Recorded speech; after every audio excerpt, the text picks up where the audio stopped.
बिल्कुल नहीं सर, वो एक खूनी है। उसे गिरफ्तार करना मेरा कर्तव्य है। जब तक मैं इस डिपार्टमेंट में काम कर रहा हूं, मुझ में और उसमें एक पुलिस अफसर और एक कातिल के अलावा और कोई ताल्लुक नहीं हो सकता। मुझे बचाने के लिए जब उसने रस्सी फेंकी तो मुझे भी उतना ही ताज्जुब हुआ जितना आपको हुआ।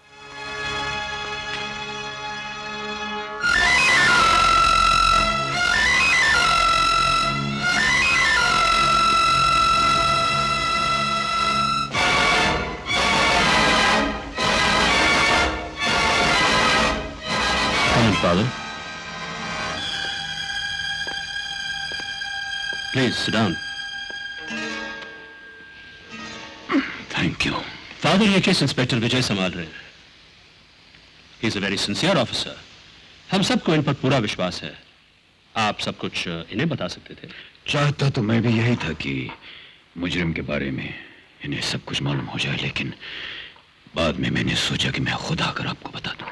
सर, अगर आप इजाजत दें तो मैं इनकी तलाशी लेना चाहता हूं। No, Vijay, it's all right. नहीं, इन्हें अपना फर्ज पूरा कर लेने दीजिए एसपी साहब। आप इन्हें तो कहा था कि ये बड़े सिंसियर ऑफिसर हैं। गो अहेड मिस्टर विजय।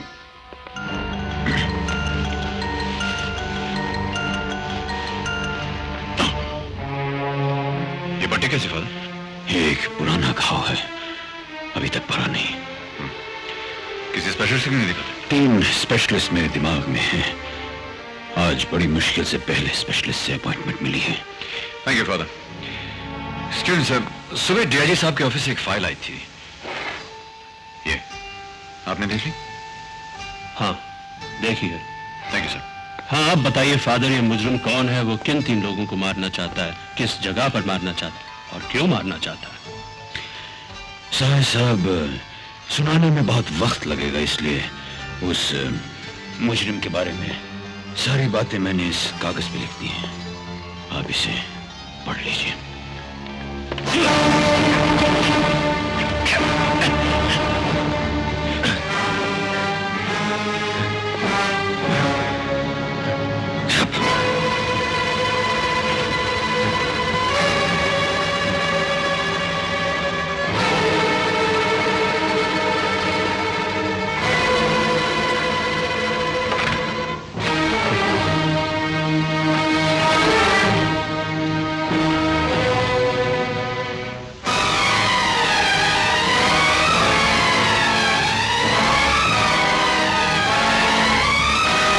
डेविड?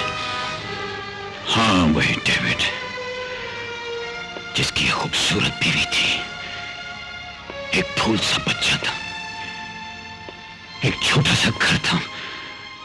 तूने वो सब कुछ बर्बाद कर दिया साहब। मैं वो पुराना सा नहीं रहा डेविड। मैं बदल गया हूं। मैं सुधर गया हूं डेविड। प्लीज मुझे माफ कर दो। मुझे माफ कर दो। दुश्मनों को माफ करना इंसानियत है, लेकिन मक्कारों को माफ करना बेवकूफी है। कपड़े उतार। कपड़े? हाँ, ये वर्दी पहनकर मैं तुझे मरने नहीं दूंगा साए। इस वर्दी की एक इज्जत होती है, इसमें तेरा खून लगेगा तो इसका अपमान होगा। Now come on। आज भी मैं तुम्हें अपने हाथों से नहीं मारूंगा। तुम एक बेईमान पुलिस अफसर हो। एक ईमानदार पुलिस अफसर आकर ये दरवाजा खोलेगा और उसके हाथों तुम्हारी मौत हो जाएगी। एसपी सहाय की सनसनीखेज हत्या करने वाला कौन है, इसका पता चल गया है। उस कातिल का नाम है आज की गरम खबर। उम्र कैद की सजा भुगतने के बाद ये डेविड कुछ ही दिन पहले जेल से रिहा किया गया था। पुलिस का ख्याल है कि डेविड का अगला शिकार डॉक्टर वर्मा हो सकते हैं, इसलिए उन्हें पुलिस संरक्षण में किसी गुप्त स्थान पर रखा गया है।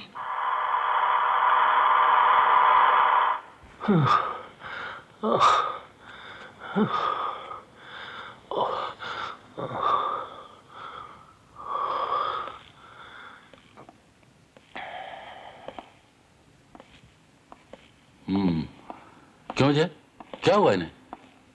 सर, जैसे मैंने इन्हें बताया कि शायद डेविड का अगला निशाना ये हो सकते हैं, हिफाजत से रहना चाहिए, बेहोश हो गए। इसलिए मैंने सोचा कि इंस्पेक्टर विजय, डीआईजी साहब से कोई बात करना चाहता है और अपना नाम डेविड बता रहा है। डेविड?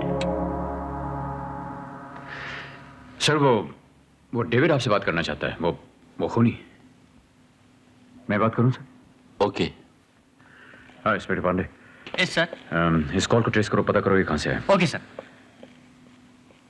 हाँ put the call through please. Hello, मैं डीआईजी बोल रहा हूं। हेलो, मैं डीआईजी बोल रहा हूं। उस दिन दहाड़े जब मैं पहला कत्ल करने एसपी सहाय के ऑफिस आया था तो तुम मुझे बड़ी हिफाजत के साथ उनके पास ले गए थे।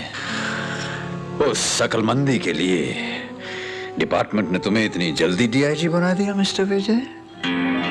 ये क्या बक रहे हो तुम? यही बात तो मुझे तुमसे कहनी चाहिए थी। डीआईजी को फोन दो। क्या बात है? सर उसने मेरी आवाज पहचान ली, वो सिर्फ आपसे बात करना चाहता है। हेलो, हाँ बोलो, क्या कहना चाहते हो? हाँ हाँ हाँ।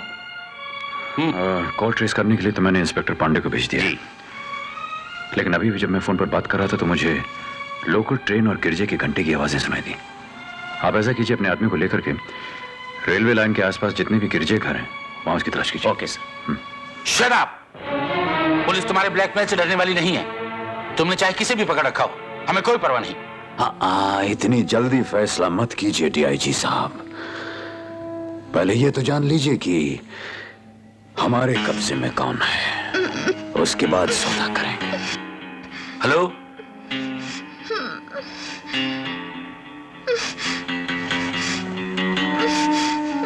हेलो,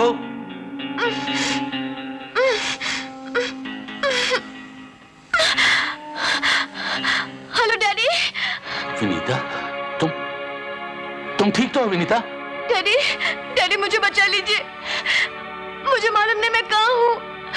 इस आदमी को देखकर मुझे बहुत डर लग रहा है। ये मुझे मार डालेगा। Vinita, hello hello. ए बुढ़े, शराफत से मुझे फोन दे दो, नहीं तो मैं चिल्लाना शुरू कर दूंगी। बचाओ! बचाओ! बचाओ!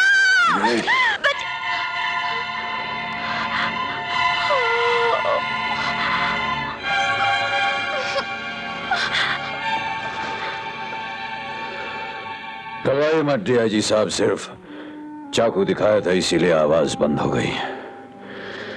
तो काम की बातें करें। डॉक्टर साहब को आप कब और कहां मेरे हवाले कर रहे हैं? वक्त और जगह मैं बताऊं या आप बताएंगे? देखो डेविड, तुम हमारे हाथ से बच तो सकते नहीं। अपने आप को कानून के हवाले कर दो, वरना। देखिए, इस समय मैं सिर्फ अपने सवाल का जवाब चाहता हूं। आपको डॉक्टर की जान प्यारी है या अपनी बेटी की?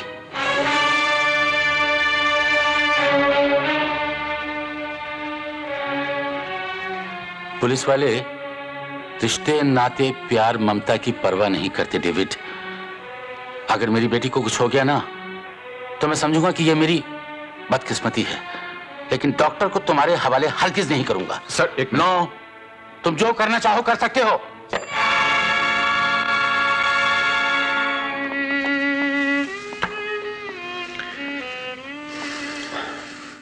एक्सक्यूज मी सर,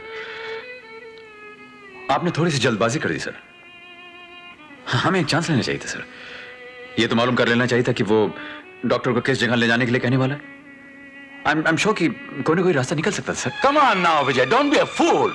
हम पुलिस वालों ने अखबारों में, रेडियो पर, टेलीविजन पर किस कदर पब्लिसिटी की थी कि हम डॉक्टर को एक ऐसी सीक्रेट जगह पर सुरक्षित रख रहे हैं जिसका किसी को कोई पता नहीं चलेगा। और मजे की बात यह है कि मुझे आए हुए यहाँ 10 मिनट नहीं हुए और वो आदमी मुझे यहाँ टेलीफोन कर रहा है। इससे साबित नहीं होता कि वो हमसे ज्यादा अक्लमंद है, हमसे ज्यादा स्मार्ट है। Sir no no please no, मैं आप लोगों पे भरोसा करके एक आदमी की जान को खतरे में नहीं डाल सकता, चाहे उसके लिए मुझे अपनी बेटी की कुर्बानी क्यों ना देनी पड़े। नो विजय। सर प्लीज मुझे फोन लेने नहीं दीजिए। मैं नहीं चाहता कि विनीता की वजह से तुम कोई समझौता मैं करो। कोई समझौता नहीं करने जा रहा हूं सर। मैं केवल एक पुलिस ऑफिसर के नाते अपना फर्ज अदा करने जा रहा हूं। Please let me handle the case. या पूरे थ्रू। डेविड, हम डॉक्टर को तुम्हारे हवाले करने के लिए तैयार हैं, लेकिन हमें कल सुबह तक का वक्त चाहिए। क्यों? आज का दिन अच्छा नहीं है क्या मिस्टर विजय? मैं जानता हूं कि तुम एक बहुत अक्लमंद पुलिस अफसर हो। मुझसे बात करते वक्त फोन पर तुमने लोकल ट्रेन की आवाज सुनी होगी और अपने आदमियों को मुझे पकड़ने के लिए रेलवे लाइन के आसपास भेज दिया होगा। तुम बेवकूफ हो, क्योंकि उस ट्रेन का ड्राइवर मैं था। लो, फिर से ट्रेन चलाता हूं, सुनो।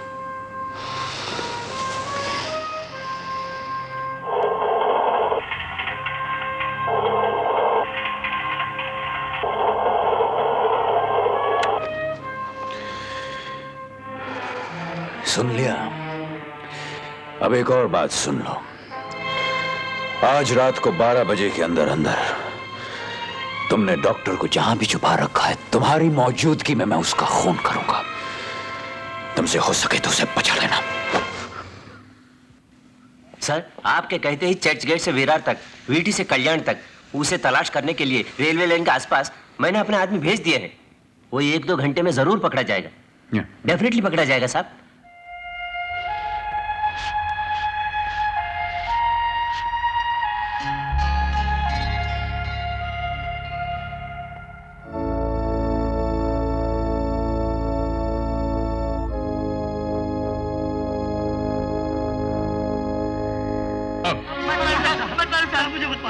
राजू भाग रखा है।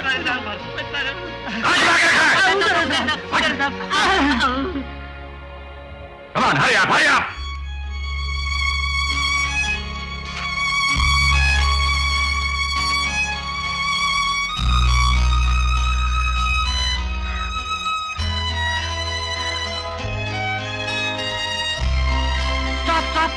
अरे सामान निकाल। ये सीक्रेट प्लेस है, बगैर परमिशन के तुम कवर खोद रहे हो। इस सब का मतलब क्या है? आप सब लोग एकदम गैर जिम्मेदार लोग हैं, इसका ये मतलब। What do you mean? I mean that this sacred place has become the sanctuary for criminals. And it is people like you who are encouraging them. Jesus, me? Yes, you! नहीं sir, I know nothing. Do you know that these criminals have killed a 5-year-old girl for the sake of some Jews and hidden them here? Really? Yes, really! 15 days ago I dug out some narcotics from this very spot. Oh God. God. Now you remember God. Who gave them the permission? And what were you doing? Were you watching the fun or were you sleeping? I was praying. You were praying. बिल्कुल नहीं sir, वो खूनी है। उसे गिरफ्तार करना मेरा कर्तव्य है। जब तक मैं इस डिपार्टमेंट में काम कर रहा हूं, मुझ में और उसमें एक पुलिस अफसर और एक कातिल के अलावा और कोई ताल्लुक नहीं हो सकता। मुझे बचाने के लिए जब उसने रस्सी फेंकी तो मुझे भी उतना ही ताज्जुब हुआ जितना आपको हुआ। डोंट गेट एक्साइटेड विजय। उसने तुम्हारी जान बचाने की कोशिश इसलिए की क्योंकि तुम उसके जिगरी दोस्त के इकलौते बेटे हो। डेविड के मुकदमे की यह फाइल तुम्ही ने मुझे दी थी। हमने आज तक सिर्फ उन गवाहों पर गौर किया जिन्होंने डेविड के खिलाफ गवाही दी थी, लेकिन आज सुबह अपने घर में मैं जब दोबारा इस फाइल को देख रहा था तो मेरा ध्यान अचानक एक ऐसे गवाह पर गया जिसने डेविड के पक्ष में गवाही दी थी, और वो थे देसी शराब के व्यापारी महेश शेंडेलिया, यानी कि तुम्हारे पिता।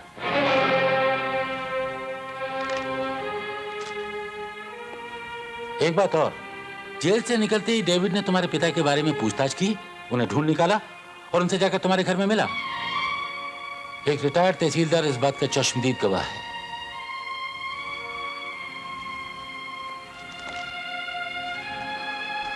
मैं समझ गया सर, आप क्या कहना चाह रहे हैं।